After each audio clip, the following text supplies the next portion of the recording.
Hey guys, it's your girl Boonie, and you're listening to episode 74 of the Boonie Breakdown podcast. The podcast that we sometimes cry, we always laugh, we might get a bit ratchet, but we're forever gonna break it down.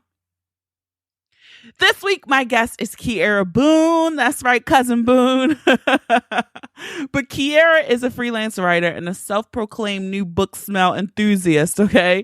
Keyaira and I chat about working the 9-to-5 life while funding the 5-to-9 dream, okay? It's so real. And we chat about how you manage all of the responsibilities of your life while having the added responsibility of pursuing your dream. So stick around for that conversation.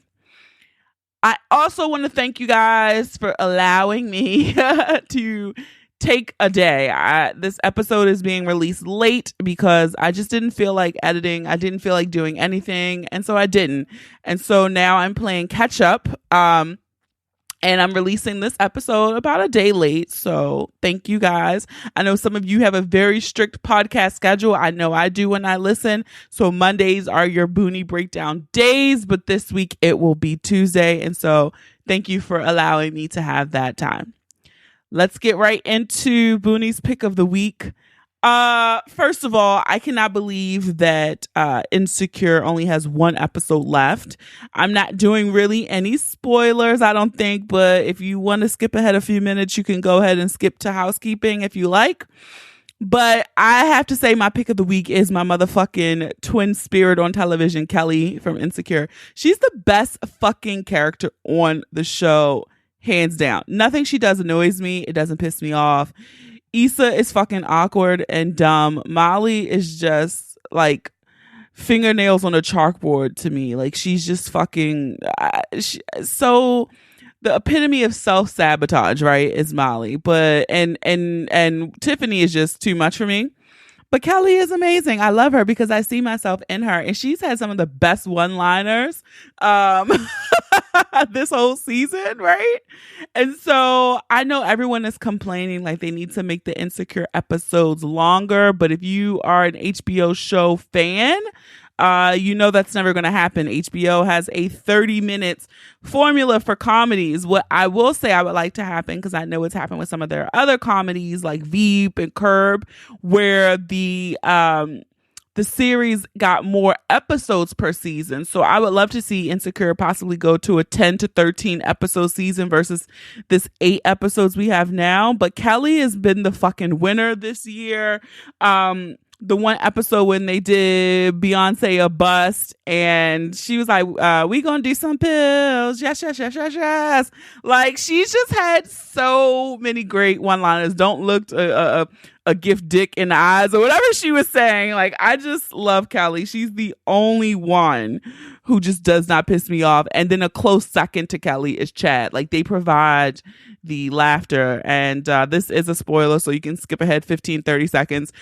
This yesterday's episode when they went to church and he walks out of church singing Wade in the Water, like like what? Like you can't make that shit up. So Kelly is amazing. Chad is second to her. I am curious, and let me know, because we obviously can see that they're gonna make Issa and Lawrence have some type of connection, right? We see that that's coming. So what do you think? Do you think they're going to get back together? Do you think they're just going to fuck? I don't know. But let me know. Tweet me, DM me, email me, and let me know what you think is going to happen with Issa and Lawrence. All right, this housekeeping. First of all, I just want to thank everyone, the ladies who brought a ticket to the Perfect Breakdown, our meditation and journaling event. We had an amazing time this weekend, and if you missed it, you missed it. We had episode 29 guest, Gigi Renee. She hosted a workshop for us on kind of doing some self-discovery through journaling, and she provided some amazing prompts. If you weren't able to make it, you can head over to her website and purchase her Writing the Many Layers book. It's also on Amazon. I think it's on Amazon Prime too if you want it. But it was just a dope day. We shared lots of tears and laughs And it was just a great energy in the room where it was supportive, and people said it was just truly a transformational experience. So I just want to thank all of the ladies who came out and poured into that event and shared something of themselves. It just made it for all around an amazing event, and look forward to Kim of Pish Posh Perfect and I doing some more perfect breakdown events. So you don't want to miss the next one, promise you. And speaking of missing Boonie's events, don't forget November 2nd, Baltimore, the Responsible and Ratchet edition of the Boonie Breakdown Live. I have Vanessa of Vag Esteem, Brian, who you guys know from this podcast. We're going to have a good ass responsible and ratchet time. This show is sponsored by New Liberty Distillery. God, that's a lot of syllables. But shout out for sponsoring. We're going to have some vendors. Our vendors are going to be Creative Culture Lifestyle, Honey and Petals. Yes, they're coming all the way from fucking LA. So what's your fucking excuse that you haven't gotten your tickets yet, right? And we'll also have Sweetest Hands vending at the show. Some amazing giveaways from podcast favorite B Birdwatcher Spiritual Stones. Also Uber Lube. Yes. Lube. I mean, what did I say? Responsible and ratchet. So you want to get those tickets. I keep telling you guys they're going to sell out. People are buying 2, 3, 4 tickets at a time, which is amazing. I love you. Thank you. And let's sell this motherfucker out. Grab your tickets at theboonieBreakdown.com/live. Okay. TheboonieBreakdown.com/live. A link will be in the show notes as well. Last week's episode with Mecca, the feedback on this one was interesting. I feel like no matter how many times I have Mecca on the show, I still get more and more questions about astrology. And I think that just speaks to the vast world of astrology and how many things you can pick and know and what you can always still learn. And a lot of you want to know like where you can get a natal chart done. For me, I think you can just go to like astrologycafe.com. I think that's where it is. And you can go in there and put in your like time of birth, your birthplace, birthday, etc. And that is how you receive your natal chart. So when we were talking about the planets and Mars and Venus, the signs and Mars and Venus, because those are the planets, that is what we're talking about. So you get that information from your chart. So you can find those free online if you just Google free natal charts, NATAL. Natal charts. That is how you find out. And I know a few people were very interested in the Mars versus Venus one because just your feminine and masculine energy. And so when Mecca was explaining that, I know a lot of people did go do their charts to determine what sign was in their Mars and Venus. So it is very interesting when you look at your chart, because sometimes people say like, oh, my sun sign is what you're born in. Like, I'm Sagittarius. And it's sometimes like I am a true Sagittarius for the most part. But when you look at your moon sign or whatever, that can also, or whatever your rising sign is, that can also give you more insight into who you are. So just Google free natal chart. It'll come up and you can get that information. Don't forget to follow us on Instagram and Facebook, The Boonie Breakdown. Don't forget to follow us on Twitter, Boonie Breakdown. And when sharing this episode, use the hashtags The Boonie Breakdown, the hashtag PODIN, PODIN. Again, just a reminder for those who are new to the podcast, the PODIN hashtag is not my hashtag. It is Barry of Podcast in Color, but it's a great community that she's developed of podcasts run by people of color. And so it just gives me a little bit more reach when you share it and more credibility that it's not me promoting. It's what people are listening to. People actually search that hashtag just to find out what's popping in these streets. So again, use the hashtag The Boonie Breakdown, the hashtag PODIN, PODIN. And that is it for me, guys. So let's get ready to break it down.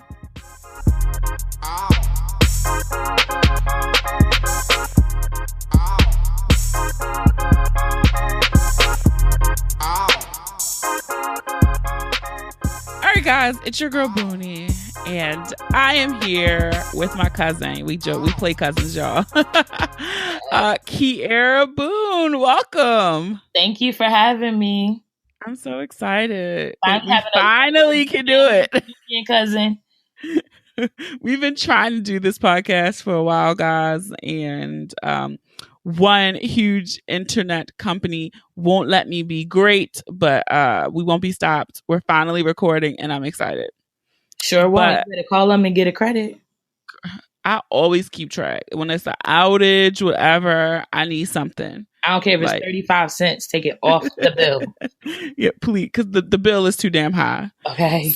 So I met Keyaira in DC at like a bloggers conference, and I was helping out the homie Joy at her at the event. She was speaking as a panelist, and she had a table there selling her book. And so Keyaira is a bubbly ball of energy. And she came over and she's like, I'm a supporter sister with a book. And she bought Joy's book. And then Joy put me on like, oh, my friend got a podcast. And she asked me all about my podcast. And she followed on Instagram. And she's been rocking with me since. And that's dope. Yes. And I will say this. I'm going to say this too about you. You are one of the like most active feedback providers for episodes in my DMs. You know me, I got something to say about everything. I appreciate it. And so you also now are getting all the bylines. Okay. Congrats on the Essence byline. That's awesome. Thank you so much. Thank you to Joy. She the plug. Who is now my mom. She's the plug. Yes, she definitely, made my dream come true. Writing for Essence is, the Black girl holy grail. And I still can't believe I've been screenshotting all week. Like, oh my Jesus. Oh, that's so exciting. So can you tell other people, like, how did your passion for writing come about? I've been writing since I was 6, professionally since I was 17. And I really like it because I talk a lot. And with writing, you can say exactly what you mean.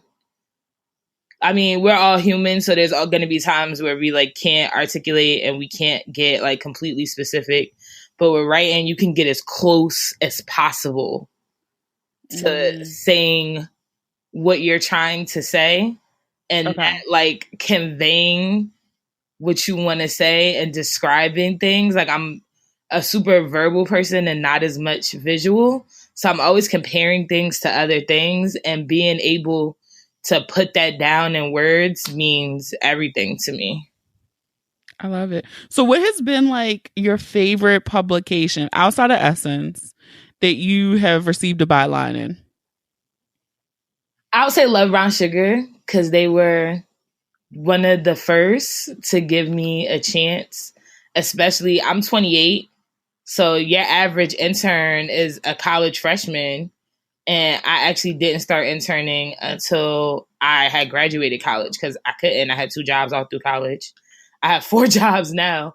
So I was working. Yeah, I was working, and I was really nervous because you have these kids who are able to work full time for free and just hang around and wait for an opportunity. And I couldn't do that. And they were willing to give me a chance when nobody else would. So I always have a soft spot in my heart for lovebrownsugar.com.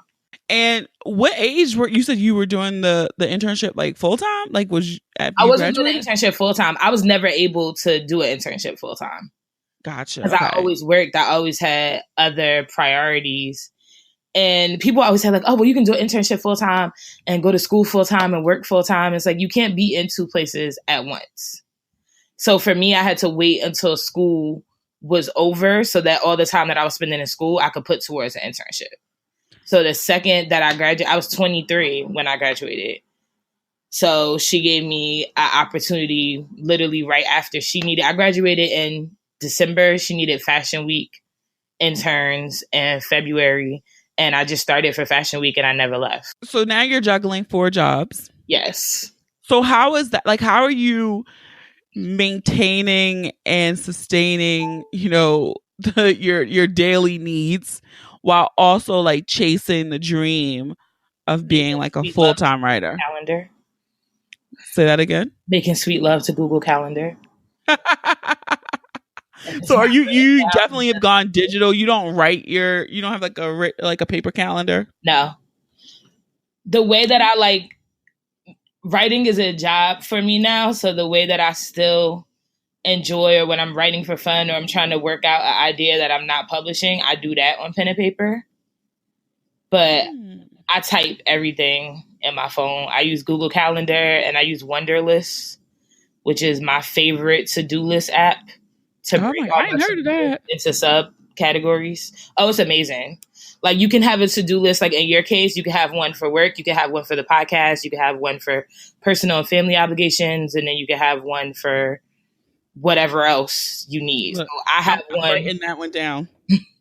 for my day job, one for Hello Beautiful, one for Madame Noir, one for Essence. Now, I literally, the day I got hired at Essence, made a to-do list for Essence. And I also have a to-do list for school because I'm in school too. What are you in school for? Public and organizational relations. Oh, come on now. So school starts September 5th. So I have a to-do list for everything. For every single thing you do. Including friends stuff. Like I'll literally have, damn, I haven't spoke to this person in a while. Let me call this person or let me, like, I have everything written down. It's almost, it is obnoxious, but it's what works for me. But I'm like, if you found the system that works for you, and that's how you're able to juggle and keep getting bylines and keep growing your brand and the resume. So it works. You can't knock it. Yeah. It's also important to, like, if I can get something done in advance, that helps. Like the second I get the syllabus for school, I've already worked on whatever project. Like by the time they tell you to start the project, I'm already halfway through it. No, I'm with that. When I'm going to get a free minute again, I could get assigned a story. Something else could be happening. So if I have 2 hours, I would rather knock that out. Like school is done in December. I plan on being done with all my schoolwork by like the first week in December. Yeah, no, planning ahead, like time management is critical, especially for people who have, and myself included, who have the 9 to 5 that, you know, fund the show, but who are also have the 9 to 5, right? And then who also have the 5 to 9 or the 5 to 10, the 5 to midnight, the 5 to 1 in the morning. That's the dream part, right? Exactly. Yeah, and I'm like, as of right now, like we're recording this at 9:45 at night. You got to do what you got to do. It's so helpful, especially for me because, and I've said this before in other episodes where I kind of haphazardly just threw myself into the podcasting space. Like I was like, okay, all I need is a microphone and my MacBook. Cool, got it. But I had no schedule. I'm like, I had no schedule. I had no plan, but that was not working for me because then it would be Sunday evening. And I'm like, fuck, what I'm going to put out tomorrow since I got consistent with Mondays. And so now having a schedule to record in advance so I have stuff stockpiled is amazing. So time management works. And I am going to download that app because I don't know. I straddle the fence between like paper and digital. And as savvy as I am, sometimes I still like a book. It's weird. When it comes to reading, I would much rather read a paper book any day. Like I love the smell of new books. I will go to the bookstore just to smell books. Like I love paper, but I need access to things. So I can't be in a situation where I happen to leave behind my notebook on the kitchen table and now my day is in shambles. Gotcha. I can understand that too. Like I need to be able to look things up. Even writing, like for the most part, I write in Google Docs. Even if I'm not going to write the article in Google Docs, I'll like try to put together an outline or bullets or something. So if I leave one computer and I go to the next, or if I go on my phone because I decided to leave my MacBook at home, I still have access. I'm not like, and that not working. I'm not even trying to do a dig at the other folk, but that is one reason why I do really enjoy the Apple ecosystem. Yes, because everything's connected. Everything is connected. I know if I put it on my MacBook, it's on my phone. If I put it on my phone, it's going to be there. I don't have time to be migrating and moving things from different devices. So. And I'm sure if you have it all on one system with the other folks, then you can figure it out. But they all need to agree on a system. I don't care what the system is. Just pick one. Yeah. If it's going to be Evernote, let's stick with Evernote. If it's going to be, I don't even know the names. I don't either, but it's like I just know that I put it in this device and it's on all of them, and that's easy and works for me, right? Yes. So I want to dig a little deeper into, maintaining a full-time job while you pursue your other passions? No, Do you use think your vacation time wisely. I can say that helps a lot. So do you use your leave from your full-time job to Absolutely. how often do you do that? All the time. Like Fashion Week is coming up, and the only reason that I'm going to be able to go to anything, I don't know how many shows I'm working or how many events, but the only reason I'm able to do any of it is because I sparse my vacation time out throughout the year. Okay. Are you excited for Fashion Week? Is this your first Fashion Week? No. This is number 5, I think. Oh, come on, bitch. I thought she was going to be like 2. No, this is number 5. Okay. I mean, it's one of the first where my name is on the invitation. Oh. It's not like your boss gives it to you and is like, hey, go here. But I'm mostly getting invited to beauty stuff so far. So I'll be at Texture on the Runway. Okay. Are those like, when we're watching, people's Insta stories and their Snapchats and stuff? I don't even know if people do Snapchat anymore. But when you're watching those things, like, are those events as glamorous as they appear to be? They are for the people who aren't working. It depends on it depends on why you're there, right? So if you're a digital influencer, it depends on what type of influencer you are. If you're a YouTuber, you get to enjoy the party and the party is glamorous, but you also have to make sure that you're getting the kind of content that you were asked to get or the kind of content that your audience wants at the party. And then when you go home, like the party doesn't end when you swipe away from our Insta stories. When we get home, I have to write an article. They have to edit video. The next person has to do, like, if you're an influencer who just takes amazing pictures and you just have to take a couple of pictures while you're there, it might be a little bit more glamorous for you. But even those girls have to edit their pictures. They have to know when to put them out. Like, there's work involved. It's fun. Like, the places are beautiful for the most part. The drinks are free, so that's always nice. But there's work involved. Like, it's not just we all got to go to a great party and pull out our phones, and that was the end of the day. Like, when it's time to go home, that's when the work starts. I never thought about that. Like, you have to produce something from your time there because you were working. Yeah, like there's no such thing as free lunch. So you have the companies want what they want from it, but your audience wants what they want from it. So your audience is seeing you at a cool party, but they also want to know, does this work? Have you ever had a brand or, a client be upset with the coverage you gave an event or like a write-up that you wrote about an event that they, asked you to attend? I've had someone be upset about social media coverage where they had a product that I was really excited to try, and I promoted how excited I was to try the product. And then when I tried it, I didn't like it. And I did like some other products at the event, but that particular one was not brown girl friendly. Like any brown girl, like even the lightest of the light-skinned girl, if you did not look like, Scarlett Johansson without a tan, it wasn't working for you. So I said that, and they were rather displeased. So how'd you handle that situation? It was just like, well, it was what it was. Like, I didn't like your product, or did you so they try told to me, offer them well, we told you else? we're expanding our color selection for the holiday. And I said, well, for the holiday, I'll give you a fair shake. Like, invite me to that.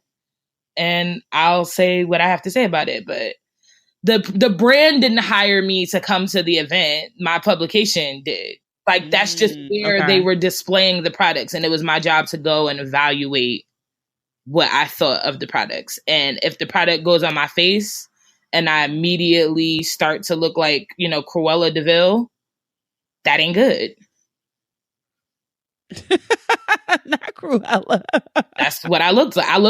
That is one of the worst pet peeves, when people look chalky and they got the makeup break line on their chin or their forehead and they ain't blended in. Yeah. And they actually had a spray. And I told them, like, I like the spray. You had 2 similar products to achieve the same effect. One was a powder and one was a spray.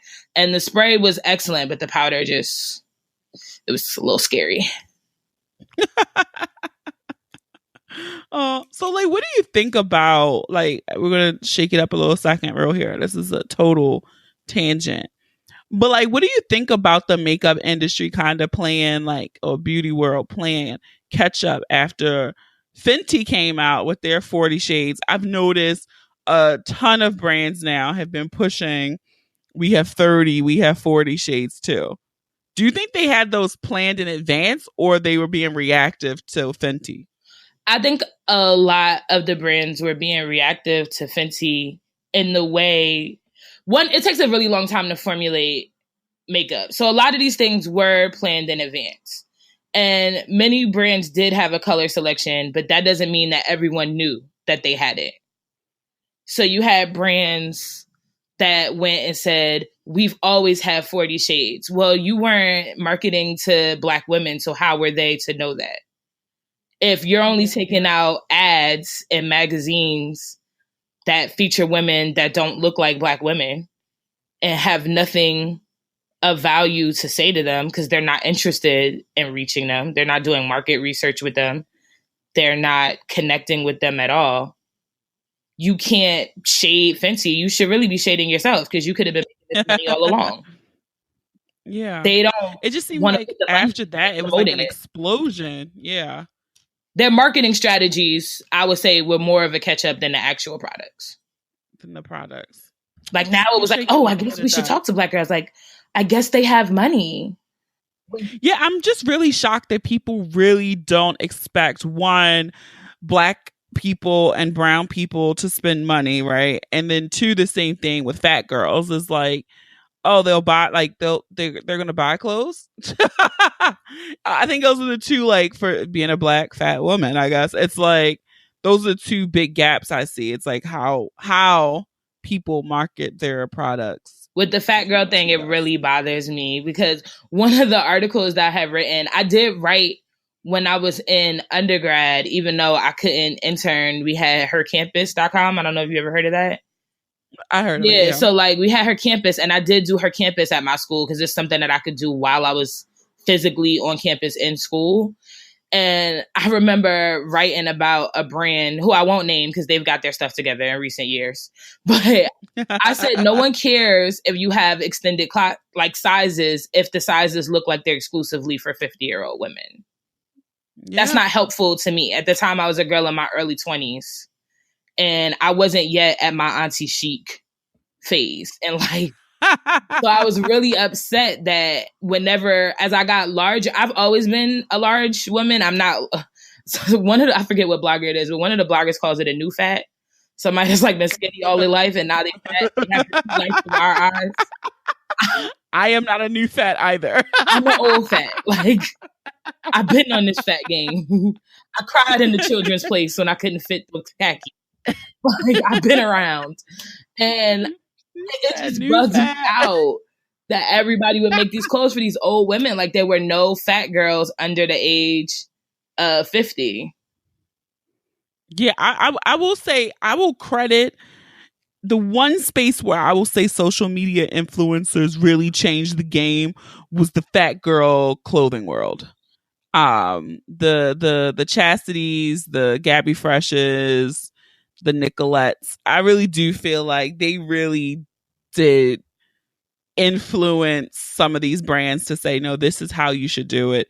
And we will wear it. Well, some people will wear it. Some people will wear the bikini. Some people will wear the crop top. Like, make it. I was wearing a crop top style bikini at the beach on Monday. I saw your Insta story. Yes, I was living my best life. Cute. I was comfortable, and even that, I had to mix and match to get the bathing suit style that I wanted. The only brand I'll say that's usually able to make sure that I have tops and bottoms that fit me really well is Lane Bryant. And I think Lane Bryant has been doing really well in being in conversation with like plus size women of all ages and all races. They really have stepped their game up a lot. Because I remember being in high school and being ashamed that I had to shop at Lane Bryant. Girl, now I can't wait to go to Lane Bryant. Yeah, it's like, you know, I've kind of, I go in phases with them, right? Like I know it's staple pieces that I can always go there. Like I'm not going to put. Okay, let me before I go this extreme. I fuck with their underwear heavy, Yes, right? Lord. I fuck with their bras. Nobody can design a bralette like Lane Bryant.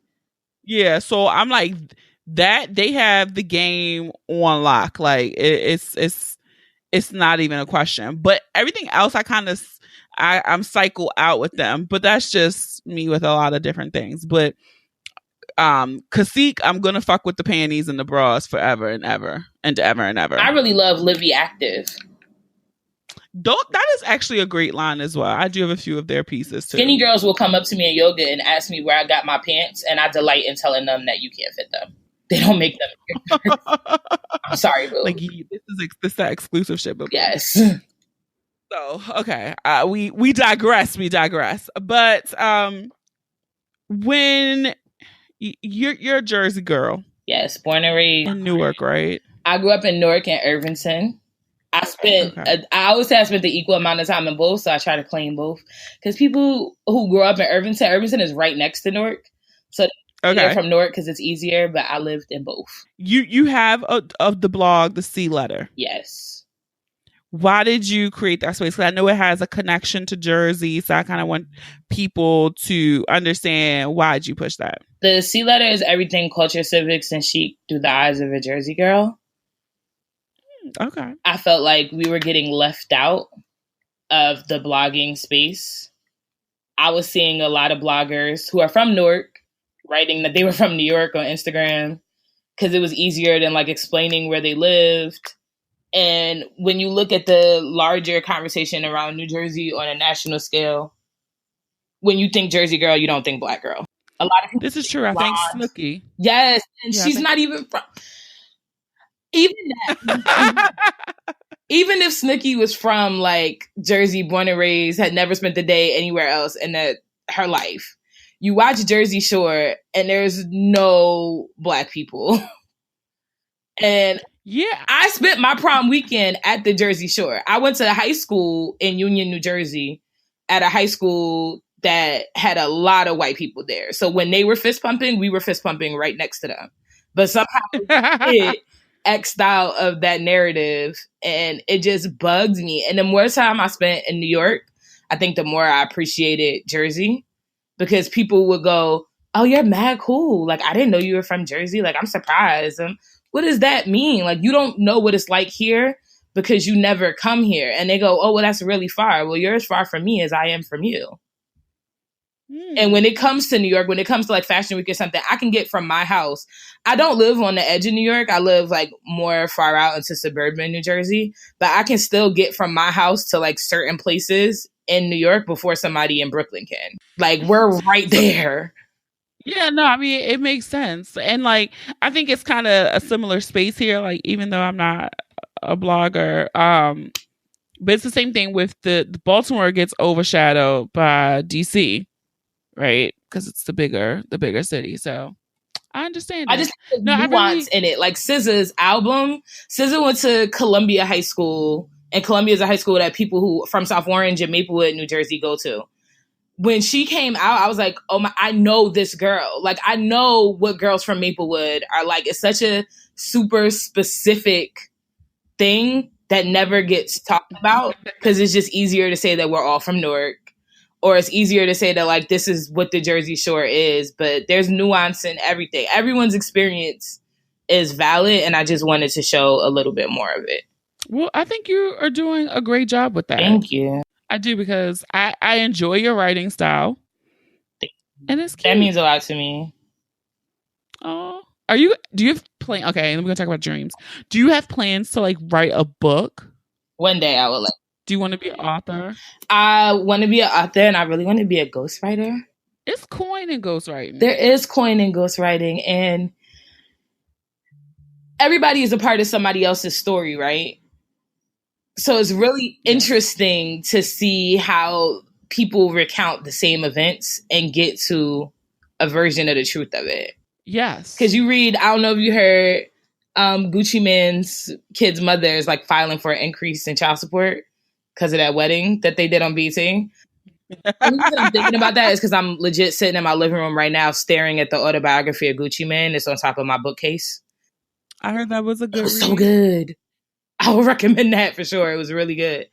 But you read that book and then you get his version of the story. So you wonder, like, okay, but what's her version of the story? And what's Keisha's version of the story? Like, that's why ghostwriting fascinates me, because you get a chance to talk to the person, but you also get a chance to hopefully talk to their loved ones and their brothers and sisters and like see what's going on. I always feel like that's really interesting, because you can't do that in a 800-word blog post. It just doesn't work like that. Yeah. If you could ghostwrite a book for any person, who would it be? Beyonce. I feel like whenever you get a question like that, Beyonce is always the right answer. No well, here in the Boonie Breakdown, Rihanna would have been the better answer, but I'll let you ride with Beyonce though. I feel like Rihanna wouldn't tell you enough, and Rihanna's moody. Like, I feel like you would go in on Monday with your notebook and your recorder, and you would be ready to like get to the shits, and Rihanna would be like, "Bitch, I don't have the right strain to deal with you right now. I'm gonna need you to go on your part of the island and I'll be on mine, and maybe on Wednesday we can talk about it." And you would just spend. See, that's what I get. I would get that kind of vibe from Nicki Minaj. I'm not talking about Onika right now. I'm not doing it. I will not step on that landmine. Juana took the bullet for us all. Okay. What you're not gonna do is get the Barbs to pull up my fucked up 8th grade pictures. My newborn baby cousin, because he is on my Instagram, and they will find his social security number and ruin his life before he's a week old.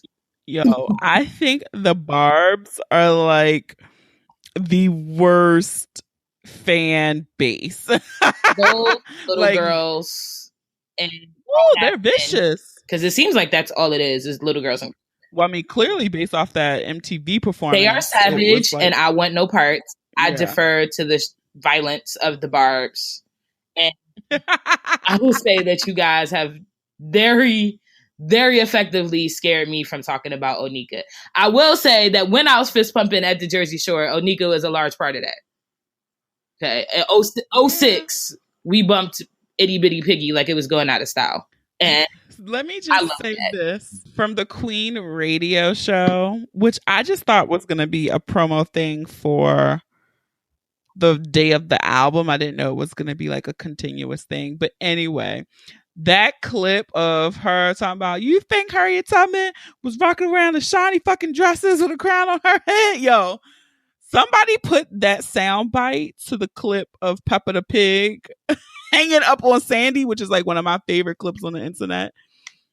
And I have been laughing at this for 2 days now.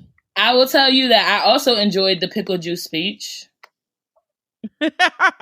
As somebody who works in the digital space and goes to a lot of these events, it does suck when you like leave your house and spend money on a train ticket and you show up somewhere and they offer you pickle juice. So I felt that in my spirit when she talked about the pickle juice speech. I would just say it's some quality memes and sound bites coming out of the Minaj camp these days. And she's a hell of an actress. LaGuardia did their job. That's all I got to say about that. But that shit, that sound bite to the Peppa the Pig takes me out. You gotta DM me that when we're finished. I will send it to you because I've literally been laughing at it for 2 days. So you said you would ghost write for Beyonce. Do you have plans? Like, do you want to write for like screenplays or movies or TV or just strictly? Maybe one day I would love to do that. I just would like to learn more about it first. Yeah, I feel like, you know, I'm better with audio than I am with written language. But everyone, like a few people have always told me, and like one of my really, really good friends, and if I ever did this, I would have to like dedicate a book to her. She's always like, you have a story and you should like write it down. But now I feel like maybe what if I met you for you to be my ghostwriter? I would love that. Because the story is bomb. And most of the people are still alive that you can get all sides of it. That's important. And it is hard to do. And I'm really big on context. Like a lot of my blog posts, I try to add in context instead of just saying like who did what, because I think a lot of the media right now, especially in Black spaces, can be really clickbaity. Okay. And they'll just go, well, this happened, just to like get you to click on it. But they won't they'll tell you what somebody said, but they won't tell you what the person said to them to make them say that. And I'll be reading it like, hey, that's not fair. You can't do that. So I feel like if the person was dead, I would go like super hard to like find the details. I think that's interesting about ghostwriting too. Like, let's say the person is from Florida and they're telling you about something that happened in their school. So it's interesting to go back and find out how many people did this happen to. Like, all that is public record. What was the income like in that area? What were people making? How many people rented versus owning? Like, all that affects somebody's life story. That's what we talk about now when we're talking about capitalism and inequalities and all the shit that we like to post memes about on social media. Where you're born and your zip code, like whether or not you were born in Irvington and Newark versus Maplewood or South Orange, it really does affect your life heavily. It does. It really provides the lens in which you see the world. So I would love to like find a way to work that into somebody's story because it matters. I like it. It's kind of like, did you see, it was that, I think it was on ESPN, that documentary they did about O.J. Simpson, and they set up the context of his life by setting up like race relations in America at the time that he like went to college and shit. I didn't see it, but I heard it was really good. I mean, it was like phenomenal. And what you're saying is kind of exactly what they did. Like, that was like the context of the story of OJ. It was like race in America. And it was very fascinating. I recommend that you watch it because I'm not even a big sports head, but I just feel like OJ is just one of those people that it's just like, how the fuck did that even happen in real life? You know, timing matters. And that's not to say that timing excuses anyone's actions. Like, I was just listening to one of my favorite podcasts, Black Men Can't Jump in Hollywood. My shit. And they were talking about, they were doing a Wesley Snipes like miniseries where they're reviewing his movies. And they were talking about, I know the name of this movie. People are going to kill me for it. The movie where he played Nino Brown. New Jack City? Oh my God. Oh my God, I had a brain fart. So they were talking about New Jack City and the speech that he gives in the courtroom. Oh yeah. And the character is a terrible person, but what he said in the courtroom was valid. And it was. It was totally valid, and it made bigger than me, baby, or whatever he said. Yeah. And he pointed out the banker. He's like, yeah, and you going to jail too. Yeah. You're going down with me. Everything he said matters. So you'll be so quick to dismiss what the person is saying because they have to get punished, and they do. But you also have to fix the problem. Otherwise, it's just going to keep happening. Or you could just ignore the problem and, have gentrification and, enjoy your loss. Whatever. Well, gentrification is just, it's, I don't want to say the word amazing, but it is a sight to watch what is being done to a lot of inner cities across the country. The narratives with that are being spun are like really, even towards the people who live in a neighborhood, who it's happening to them, who will argue for it, is like flabbergasted. It does. What is it? It's not. I mean, it's kind of some degree of brainwashing. How like you buy into the good that is going to come out of this. Like, ooh, we're going to have a Starbucks and it's going to be a grocery store here, not knowing that those very things are going to be the tools that attract other people that raise the rent. That's going to push you out because you can no longer afford to live there. They are building 2 new luxury buildings around the corner because it's coming into like suburbs. Like, it's not just the areas that are right by the city. It's spreading out, and they're building 2 new luxury buildings. And I've been like, oh snap, I got to make sure I'm not getting no notice complaints. I'm doing everything right before I get that notice under my door, because I'm even watching my neighborhood change, which is a primarily Latino area, change like before my eyes. Yeah, I was just in an area in Baltimore called Park Heights. It's the hood, and it's dark. It's like It was like 9 o'clock at night, and I'm watching a little white girl walk up the street by herself. And I'm like, the hell? Like, you would have not seen that even a year ago. Like, where is she going? Let me tell you, I was downtown Newark one night. My friend is a well-known celebrity chef, and she has a beautiful apartment downtown Newark. And I'm at her house, and she asked me to go downstairs and get her something from the 7-Eleven. And as I walked out the door to go to the 7-Eleven by her house, it was a white girl, because the 7-Eleven stays open late because it's in Newark right by Penn Station. That's a major, like New York has a Penn Station and Newark has a Penn Station, and they're both like major transit hubs. Like Amtrak goes through there, everything. I see a white girl walking her dog, and it was late at night, and it was dark downtown Newark. And I was like, I have never seen no shit like that before in my life.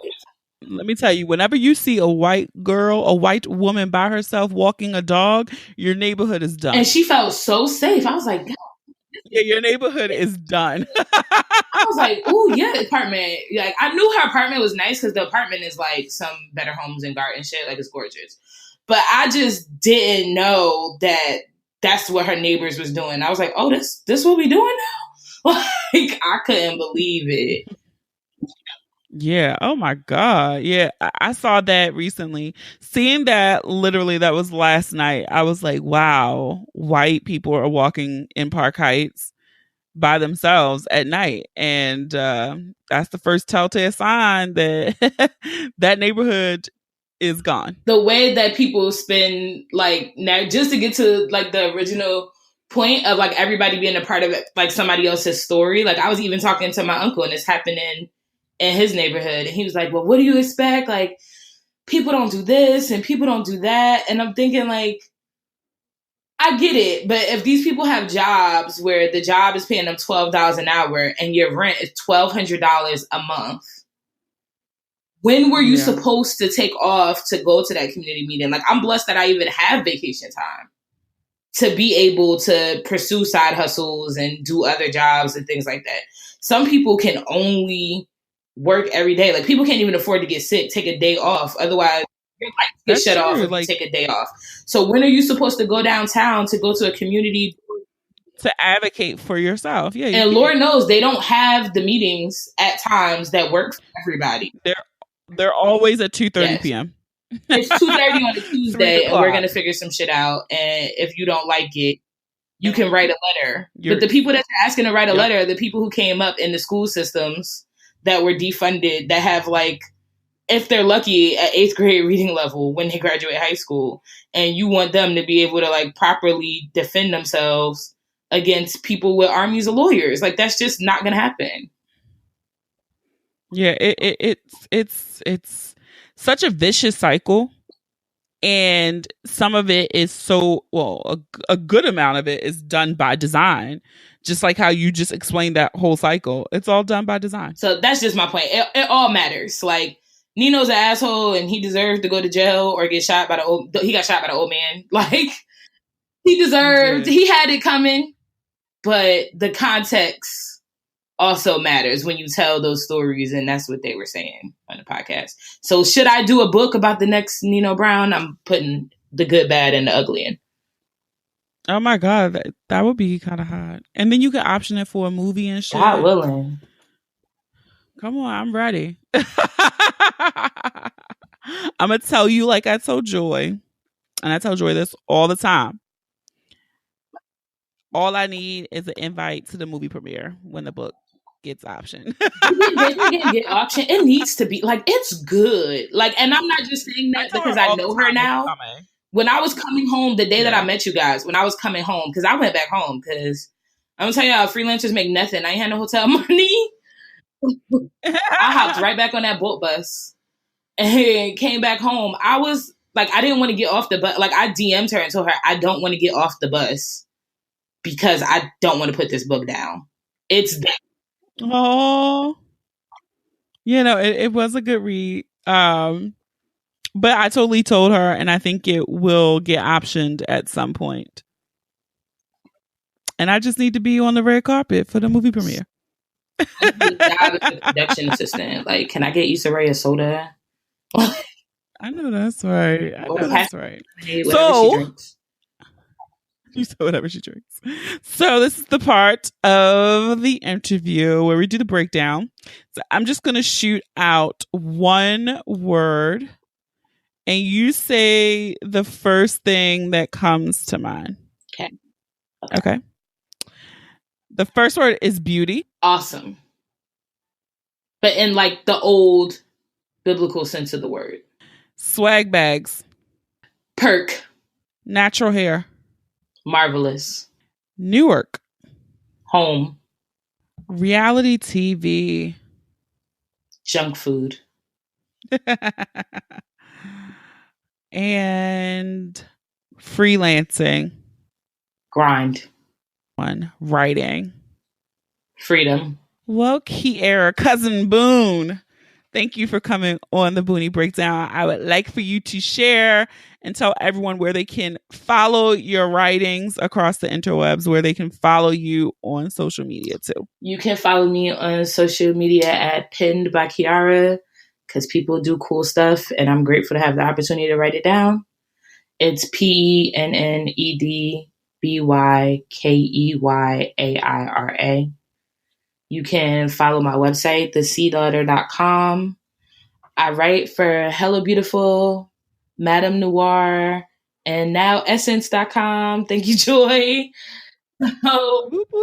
You can follow the link in my Instagram bio, takes you to all three of those sites so you can see what I'm working on there. And also I have taken over the Model Monday series for HelloBeautiful.com. So if you have any models out there who would like to be featured on the site, you can send me an email at pinnedbykeyaira@gmail.com and let me know. You might be on HelloBeautiful.com.